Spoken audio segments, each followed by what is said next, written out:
Albert on his birthday to get the Fanny in such a high-stakes series. Alright, let's jump into the second part of the draft. We're seeing the Lapu Lapu as well as the Quad immediately banned out here. And if I remember correctly, from Todak's side... Oh wait, hold up. We've got a quote coming in from Vin. Having the most games played in the M series, he's got 55, and this is going to be his 56th game on the world stage. Wow, speaking of veteran players, they know the game from inside and out. Win being one of the best roam players out there in the entire series. So I want to see what Win is going to set up for us with engages. When you have a full dive with Hilda, Win's going to be a nuisance in the entire Todak's jungle. Especially Todak actually picked into that. Even after Hilda being taken out, they decided to go with Hayabusa. It's a little bit of questionable, leaving Lapu being banned away. Obviously Lapu can do really, really well against Jongin lane. So in this scenario, I mean, at this point, what do you think RRQ is going to pick up next? Are they going to even pick up a marksman? Honestly, I think they might hold the marksman off for now. I do feel Kadita might be, becoming a little hotter now. The fact that, you're up against Eve, and at the very least, Popo or Koopa, if you're able to close that distance, you can almost guarantee the kill. Yeah, they need magical burst, so Kadita makes sense, and there you go, just right on cue, Kadita will be picked up. Now, I do want to add that Fanny has a lot of targets, right? He can target the Hayabusa, he can also target the Popo, and of course that Eve is very vulnerable, very juicy target. Now, to close out the drafts here, what are you thinking, Assassin Dave? They need someone that can peel for them. I mean, they do, but at the same time, like, what choices are available, right? There are not too many PO characters, and we're going to have Martis most likely in the EXP lane, since Hayabusa is going to be most likely 99% going to the jungle. When's the last time we've seen Hayabusa being flex picked? Here's the thing. When you say 99%, every time I get flashbacks for MPL MY. God. It might not necessarily be it. We'll have to see at the very end. Ruby gets locked in as well. So you telling me, I'm telling you, it's a little tough to say. What? Ruby could go into the support position. Martis can go into the support position, both of which we haven't seen in a while. Ruby more commonly than Martis, of course. It's still so flexible, and you're right. Well, we'll see. Will it pay off? Will it be pulled off here for our first game? Now, last hero here for RRQ. They have magical burst, they have the physical. What else do they need? They need someone that can be the backlines, Beatrix. All right, of course. Right. Walk me through this gold lane matchup. What should we expect pre-level 4 and beyond after? I mean, Popo and Koopa is a character we don't really see much in the scrim practice before M4, but coming in Popo in the lane, I expect to play really aggressive because it does have the talk to buy you every so often. And Beatrix actually need a little bit of scaling now because of the iteration nerfs in the previous patches. It does feel a little bit bad that, Wesker doesn't hurt as much, so you can just take up over like one or two shots once you get like your first item. But, things have changed. Imagine Popo and Koopa combined with the real world manipulation from Eve. It's gonna be an easy turn for Todak to take RRQ. They need an answer with this strat, for this strat. I don't know, I'm looking specifically at Clay. He's got to have some tip-top gameplay to take out Popo and Koopa and still make sure that Moon doesn't get out of his lane at all. But who is excited for Albert on the Fanny, though, as we walk into game 1? Well, let's find out. Let's ask the people here who's excited for Todak versus RRQ as we jump right into the land of dawn. Immediately, we are seeing purple buffs being started on Rival actually opting not to, as he is going to be on this Martis. The Hayabusa has been flexed. Oh, wow, all right, Hayabusa, not right. What the heck is going on? Chiku guys on the Hayabusa in the gold lane with that high and dry and executes. What do you think about this, Ask Dave? Todak always surprises us with their playstyle, with their switches, swaps. You can see Popo going to the gold lane, just bullying the Suzhong right now because of the range with the help of Yumski. And on the other side, Hayabusa was execute. Once you get level 4, if you do one combo, the execute is going to help you secure the kill. Oh, look, a little bit of jungle invade coming out from Win. Yeah, I mean, Vin is going right in deep. He needs to go through, but here comes Albert already with the steel cables looking for that first blood. He's able to flicker out of there as Vin walks out just in time. Clay manages to get just enough life, and Albert succeeds. Oh no, Rival succeeds in getting that Litho Wanderer. First blood rates as shown on screen, 87% and the majority leaning towards Todak. It shows, right, that RRQ, we know RRQ as a very aggressive team, but Todak in M4, it's actually them who has a 87% first blood rate. So that speaks volume while Todak responding, yeah, you want to play early game? Let me play early game. Let's see though. Albert here is struggling. Almost 2 minutes in, has not reached level 4. What's stressing me out right now is the fact that if we're looking at both sides of the map, for Todak, it is a slight disadvantage because Turtle is going to be spawning on that bottom side and Purple Buff is on the opposite side of the map. Yeah, but at the same time, look at Todak. They're all in position and have more level 4 approaching this first turtle. Look at Rival is already getting on that bottom side though. Yep, they find the initial catch and immediately Black Dragon secures the kill onto Momo. That's first blood. As Moon now in trouble, flickering out of the way under the turret as Rival finds the King of Shore Sky Guardian. They're going to be locking him down, finding the trade immediately. A quick execute. Clay still holding on. He still has his ultimate. If they walk up too close, it could be danger for Rival. They're sniffing him out as Albert has his purple buff and starting to walk down towards Turtle's side. Bin continuing to harass as much as he can, but here we go. Steel cables already out. The real manipulation comes through. Knocks up two. Already gets it. Here comes Clay. Securing the turtle and Martis in one fell swoop. Momo is not going to let that slide though as he continues to shoot them down one by one. R7 in the middle of the fight too. Doesn't want to get involved anymore. There's just too many numbers as they back away. RRQ, they lost the neutral objective, but they secured and equalized in total kill points. Todak, yeah, they were forcing the fights, but fortunately the Clay, with the clutch rough waves, they actually managed to find the equalizer. 2 minutes spell check. Item check.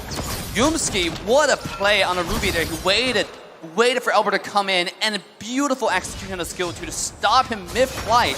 When you can see Albert was going for Moon on the Eve there in the back, right? The moment when Eve showed up, you see the Fanny flying in, but not too fast up Yumski. His stop the Fanny in the mid-track. Oh no, losing a purple buff as well. Not the end of the world for Martis at the very least, as he's not as dependent on it. But the next play could be happening towards the bottom side of the map again. We see Fanny moving over and Yumski getting into the right position here. Well, it seems like Chiku guys also secured his Thunder Strike. What it does, adds movement speed and penetration. So perhaps he might go crazy the next 2 minutes, but take a look at the mid side here. Yeah, they find the initial hit on towards Bin, but he's not the priority target here as the real war manipulation comes on in. Bin jumps in, moves it. My God! Into the rough waves. Another beautifully laid combo. Moon cannot respond. Now, bottom side even getting threatened. The petrified whale knocked up. Momo cannot do anything about it, but the outfall keeps him alive long enough, but unfortunately, it's just too much damage. RRQ with a very sharp execution, and Todak, they are paying the price. On the fans, it seems like they're excited. Are you guys excited for RRQ? Oh my God. You got your answer. You got your answer, but now here comes the turtle. This is going to be a really important objective for both sides. It's going to be a potential for... No, it's not a 4v4, as Fanny is on the top side, already chunking Chiku down, guys, down to half HP. Bin's going to be starting things off immediately on top of Yumski, but for how long? Clay still waiting for an opportunity. He's getting dicey here. R7 himself jumps in to try to save his teammate, but it's too late. One goes down, and now it's a 4v2. It's not looking good as purple buff is being invaded at the same time, but RRQ have the right idea, slowing this turtle as much as they can until reinforcements show up. The turtle is so low. Martis is able to secure it. Here comes Albert for the 3 data. Yumski is going to lock him down. Just the cutthroat is able to find his neck. Now Moon is on the cover. R7 is still chasing down Rival. Real world manipulation coming up a little late just to ensure that they secure the kill on towards R7 side. Mid lane continue getting attacked as Chiku guys dying over to Clay once more. Mid lane falls and RRQ will grab another lead. But take a look at Albert here with the jukes, with the cables as well. He's able to get out from that, but from that trade, we have learned that RRQ grabbing that mid lane turret, it's not looking good for Todak.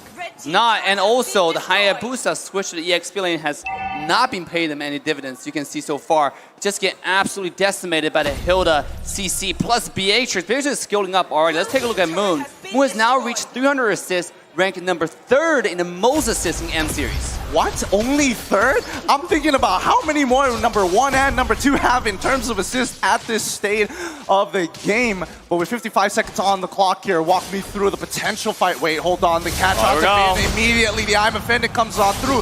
Clay looking for an opportunity to jump into the middle of the fight, but the opportunity has closed. Todak moves back. Snipe coming in for Skylar. Does not connect as they focus back on the waves. RQ, they are now leading in economy here just by a bit. So what it says, Todak, it is still comebackable. But now RRQ, they need to be careful in picking their fights. Take a look at Albert. He is just grabbing jungles, waiting for information given out by his teammates to give the green light. So it's just a very, very sharp and well-coordinated RQ up until now. You got to pay attention to RQ's playstyle. This entire game, when the rest of the team is dragging the attention of Todak, you have Albert just farming and slaying on the side.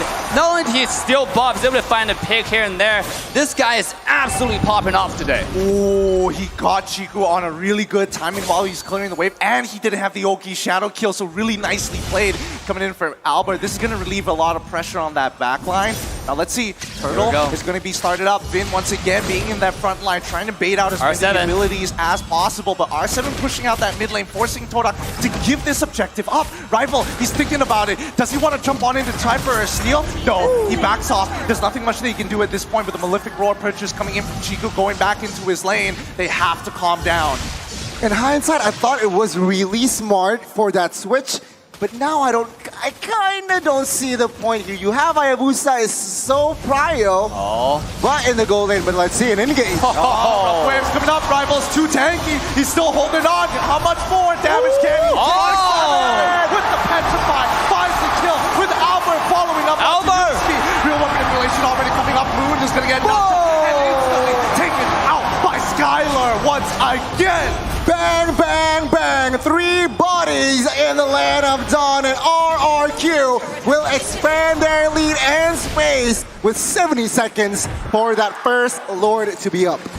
RRQ started off slow and steady, and now it's time to use everything they got to put a pedal to the metal. What a beautiful, beautiful execution there. Just one after another, chin CC to the death. I mean, you got to be worried about Todak at this point, because RRQ win his skill later into the game. They only have more damage on to the BA trick from Skylar, right? This guy's going to be one-shotting the Martis. Like, especially after he finished the 3-core item, the DHS, the Corrosion Size, the Golden Staff, it's going to be insane.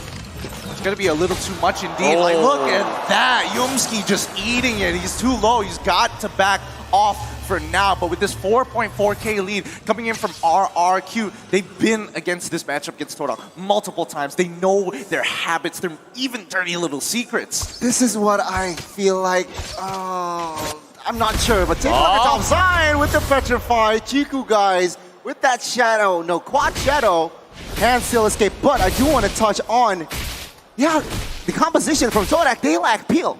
So nobody can really open vision, nobody can really open bushes, because RRQ, now they're ahead 5,000 equipments, and damage output will be evident. All right, let's see as they start the Lord right now. Chiku guys once again getting solo killed by Albert in the top side of the map. Spicy stuff, Albert. It may be his birthday, but right now the birthday boy ain't holding back his punches. The Lord being taken with no issues whatsoever, and Todak unable to walk up close.